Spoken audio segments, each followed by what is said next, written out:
সমস্ত মশলা পটেটো ফিঙ্গারের মধ্যে আমি আলু খোসার মধ্যে মাখাচ্ছি। তার মধ্যে আছে বেসন, ফরচুনের বেসন, কালো জিরে, পোস্ত, আর কড়াইতে আমি দিয়েছি তেল। এই তেলটা গরম হলে এর মধ্যে ছেড়ে দেবো এই আলু পটেটো গ্রাভিসগুলো এর মধ্যে ছেড়ে দেবো এবং লো মোশনে এটাকে ফ্রাই করব। এটা খেতে খুব টেস্টি এবং ক্রাঞ্চি হয়। মাই ফেভারিট, এটা অলসো মাই ফেভারিট রেসিপি।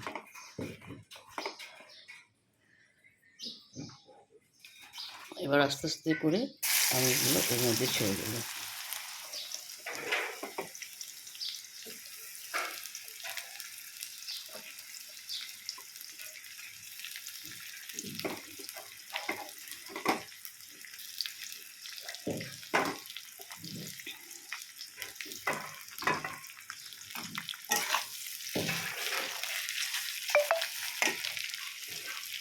এটাকে কুক করছি।